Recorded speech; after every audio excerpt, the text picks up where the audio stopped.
Kuya James, need po ba mag-take ng medicine kapag matagal na anxiety? Kuya, pag nag-panic attack ako at nahirapan huminga, anong unang dapat gawin? Kuya, naranasan niyo na po ba yung tulog kayo tapos magigising kayo dahil parang sinasakal kayo dahil inaatake na kayo ng acid reflux? Ito, sasagot tayo ng mga tanong, karagdagang mga tanong na hindi po natin nasasagot sa comment section natin. Ito po, unang tanong. Kuya, kahit nahihilo po kayo, nagsisilpon pa rin po ba kayo? Hindi po ba natuluyan yung hilo? Opo, never naman po ako nagtigil sa cellphone. Tinutuloy-tuloy ko po yan. Kasi ang hilo kasi ng yung sa anxiety, hindi naman talaga yung parang matutuloy kang matutumba, magkukulaps, or mawawalan ka ng malay, may mga ganun, di ba? Hindi naman eh. Parang feeling mo lang na nahihilo ka. Kaya pwede ka talaga mag-cellphone kasi hindi naman kagaya ng vertigo kasi yan na talagang parang umiikot yung yung mundo mo.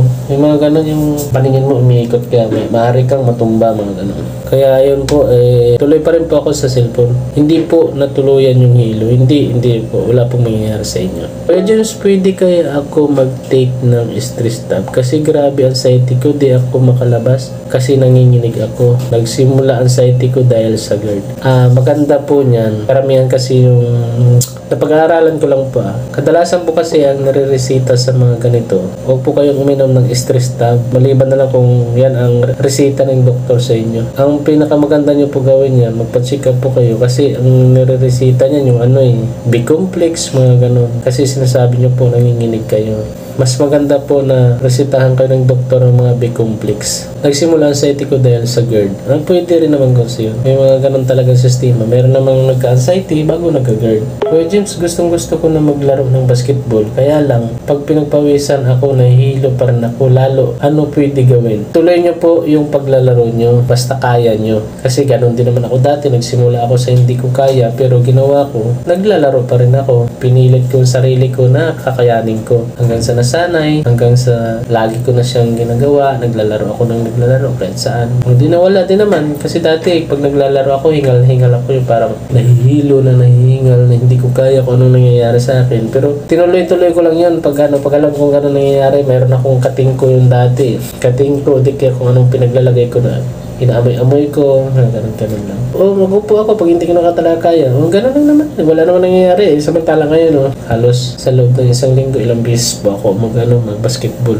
Bagay, nakikita nyo naman sa page ko yan. Nagla-live ako ng basketball, ganun. Pero yung iba, yung mga pustahan namin, dayo-dayo, hindi ko na pinapakita. Tuloy nyo pa yung paglaro. Kayang-kaya nyo po yan. Kuya, pag nag-panic attack ako at nahirapan huminga, anong unang dapat gawin? Yun po, pinakamaganda mong gawin pag alam mo nang nagpa-panic attack ka, lagi mo lang ikalma sarili mo. Mag-relax ka muna. Tapos, kung maaari, kung kaya mo na maglibang ka. Ilibangin mo yung sarili mo. Yung parang tipong hindi ka nagpapa-apekto sa mga imahinasyon ng sintomas mo. Ganun po yun para hanggang sa mawala po siya. Hindi porket na masama pakiramdam feeling mo matay ka na, di ba? Laging ganun ang nararamdaman. Feeling kasi panic attack na yan Hindi naman po yan mangyayari kasi yan ang lagi niyong tandaan. Hindi mangyayari na mamatay po kayo. Hindi mangyayari na mawalan kayo ng malay. Maliban na lang talaga siguro sa mahina ang loob na hindi kaya yan. Kasi ako never naman ako nahimatay. Pero lagi yun ang nararamdaman ko.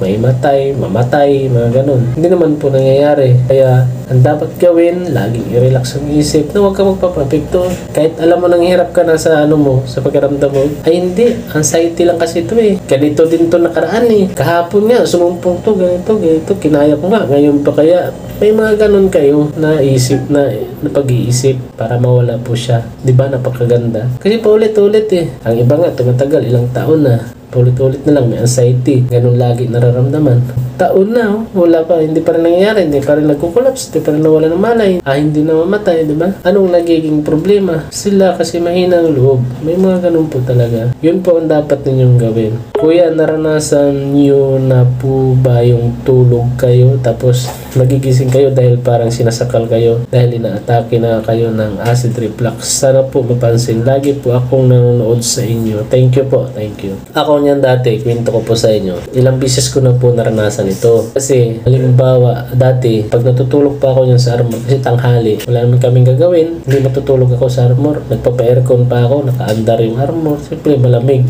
tutulog ako. Yung parang bigla ka lang nagigising, tapos sobrang sama ng pakiramdam, yung parang hingal na hingal ka, kabadong-kabado ka. May mga ganong pakiramdam na parang gusto mong lumabas ka kasi pag hindi ka ako gano'n nangyari sa gusto ko lumabas pero pag baka mamaya mamatay ako sa loob ng armor, walang ano sa akin. Kaya ang ginagawa ko, binubuksan ko yung lock ng pinto eh. Ganun ako dati, grabe. Ang hirap na pinagdaanan ko, pero kinaya ko po lahat yun. Yung parang sinasakal na yan, danas na danas ko. Yung kabang-kabado ka na, kala mo parang katapusan ko na yan. Mamatay ako. Di ngayon, papasukan ka na ngayon ng nervous. Takot na takot ka na ngayon. Oo nga, baka mamatay nga ako. Ganun, pero wala. Never mangyari. Basta laging tandaan, hindi mangyayari sa inyo. Isip mo lang yan. Kuya James, need po ba mag-take ng medicine kapag matagal na anxiety? Ito po kasi, may mga ganitong case kasi na anxiety is nakakaya. Diba? Merong iba na matagal na pero kinakaya ang anxiety kasi nga hanggang sa mawala naman talaga yan. Ako, bago ko naman kinaya yung dati, maghahalos magdadalawang taon ko rin yung daladala eh. Na pag sumumpong, ganun. Parang nahihilo lang ako bigla. Lalo pag nagugutom, pagtapos kain, nahihilo din, di ba? Dinadala-dala ko lang po yun. Nasa sa inyo, pag hindi nyo na talaga kaya, try nyo po sa sa doktor. Mag-take po kayo ng medicine. Baka makatulong po sa inyo. Ito po ay nagiging optional. Nagiging option po ninyo ito. Pero kung kaya na matiis, hanggang sa mawala lang din naman yan. Kasi pag hindi mo pinapansin, mawawala lang din po eh. Ganun po. Kuya, nawawala na excessive anxiety ko dahil din sa tulong nyo. Wala naman talaga gagawin masama. Pag natatakot ka, di ka makaka-recover. O, tama po ito. Diba? Ito, may mga kaalaman na to si Sir Kembo eh. Kumbaga, napag-aralan na niya ang anxiety, na mamanage na niya, kaya kinakaya na niya. Pero wag po kayo mag-alala. Ito po ay mawawala po yan. Promise po yan. Hindi yan magtatagal na sa inyo kasi may mga kaalaman na kayo tungkol dyan.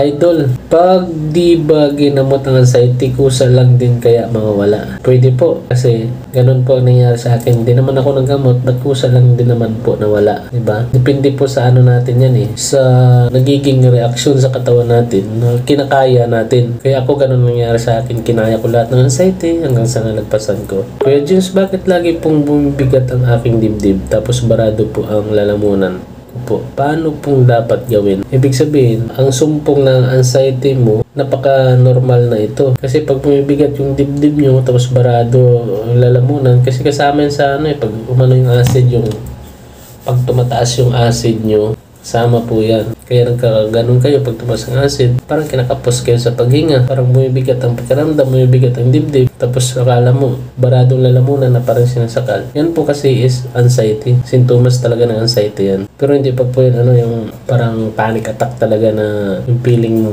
mamamatay ka na talaga. Kuya James, normal po ba sa may anxiety ang pagkatapos kumain nasusuka na parang nahihilo? Depende yata sa kinakain. Pero kung gano'n ang nangyayari sa inyo, kung tuwing kumakain kayo, nasusuka kayo, tapos nahihilo, ibig sabihin, dala ng anxiety yan kasi naka-program na sa isip nyo na gano'n ang mangyayari sa inyo, di ba? Isipin mo, halimbawa, ganito, malapit na magtanghali.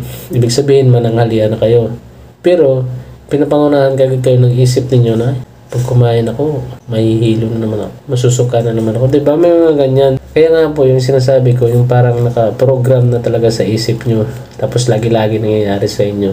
Kayo rin po may gawa. Kasi yun po ang ginugusto ng isip ninyo. Kaya nangyayari po yun sa inyo. Diba? Tama. Dala po yun ng anxiety. Kasama po yun. Sir, nagpatingin din po ba kayo sa psychiatrist? Hindi po. Hindi po ako nagpatingin sa psychiatrist. Bali, ang nakausap ko lang po na doktor na dati nung sa OPD ako, yung in-advise nila sa akin is may anxiety ako. Doon po ako nagkaroon ng idea na anxiety lang yung lahat ng nararamdaman ko. Kasi sabi niya sa akin, yung mga result mo, napaka-normal lahat. Pinagawa ko na lahat, yung nagiging sani ng nararamdaman mo. Pinagawa ko na lahat yan. Lahat, pati blood test. Normal lahat ng mga blood test mo. Kahit ano pa, kahit ECG, X-ray, 2D ko normal. O, ano pang gagawin natin? Ibig sabihin, anxiety lang yun sa inyo. Doon po ako nagkaroon ng idea na anxiety lang talaga yon. Kaya yon, hindi na ako nagpa-psychiatrist. Kaya hindi rin po ako nakapag-take na gamot. Kusa bang nawala yung takot nyo sa BP? Nervous, Kuya James? Hindi lang yun kusa. Nilabanan ko lang talaga ang takot ko sa BP. Kaya po yun nawala. Hindi yung kusang nawala. Kasi takot din ako mag-BP nun dati. Kasi nga, pag nag-BP ako na tumataas, lalo ako natatakot pag nakikita ko yung result ng BP. Pag tumaas yung blood pressure ko, di ba? Mas lalo ako natatakot. Hindi po yun kusa na nawala, kundi ginawan ko na talaga ng paraan para mawala ang takot ko sa BP. Ngayon, kahit magpag-BP ako ngayon, wala na. Kasi nga, lagi na lang normal naman ang ko, 120, 120. Depende sa BP ha. Meron kasing manual at mayroong digital. Lagi sa akin 128/83, mga ganun. Ibig sabihin normal pa rin po yun.